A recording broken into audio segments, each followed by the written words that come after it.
Hello! Welcome to పిన్నితో చెప్పుకోండి. ఈరోజు ఇంకొక మంచి కథతో మీ ముందుకొచ్చేసాను. కథ పేరు రాజుగారి నల్ల భార్య, తెల్ల భార్య. గరుడపురం అనే రాజ్యంలోని రాజుకి ఇద్దరు భార్యలు. మొదటి భార్య చాలా నల్లగా ఉంటుంది. కానీ తన ముఖం కళగా ఉంటుంది. పక్క రాజ్యం రాజు కుమార్తె తను. నల్లగా ఉన్న అన్ని విద్యలు, తెలివితేటలు కలిగిన యువరాణి అని రాజువారు పెళ్లి చేసుకుంటారు. మహారాణి వాళ్ళ నాన్న తన రాజ్యంలోని సగభాగం అల్లుడి రాజ్యంలో కలుపుకోమంటాడు కట్నంగా. నల్ల భార్య చాలా తెలివైన అమ్మాయి. చక్కగా ఒక మహారాణి హోదాలో రాజు దగ్గర ఉంటుంది. రాజుని చాలా బాగా చూసుకునేది. రాజుకు కూడా తనంటే ప్రేమ.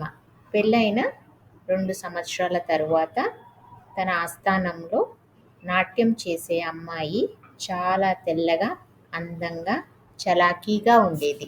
తన నాట్యం చూసి రాజు మోజుపడ్డాడు. ఆ అమ్మాయి రాజుకి దగ్గరయ్యి వివాహం చేసుకుని రెండో భార్యగా కోటలోకి అడుగుపెట్టింది. ప్రజలు రాజుగారి తెల్ల భార్య అని పిలిచేవారు. రాజు నల్ల భార్యకి, తెల్ల భార్యకి విడివిడిగా 2 అంతఃపురాలు కట్టించాడు. రాజు నిదానంగా నల్ల భార్య దగ్గరకు రావడం తగ్గించాడు. నెలకి 1-2 సార్లు మాత్రమే వచ్చేవాడు. నల్ల భార్యతో రాజ్యం గురించి, దేశ ప్రజల గురించి చర్చించేవాడు. ఎందుకంటే తను మంచి సలహాలు ఇస్తుందని. ఏదైనా సలహా అవసరం వచ్చినప్పుడు తన దగ్గరికి వెళ్ళేవాడు.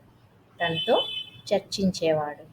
తర్వాత అలసిపోయి అక్కడే పడుకునేవాడు. రాజు నల్ల భార్య దగ్గరికి రాకపోయినా రాజ్యంకి సంబంధించిన ప్రతి విషయం తను తెలుసుకునేది.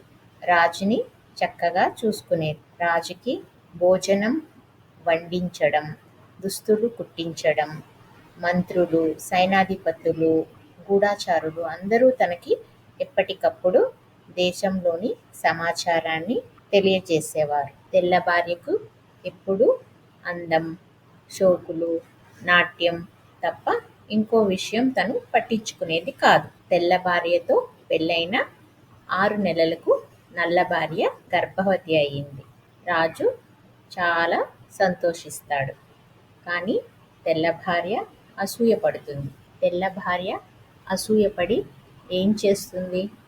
నల్ల భార్యకు ఏమైనా హాని తలపెడుతుందా? తెలియాలంటే పార్ట్ 2 చూడాల్సిందే.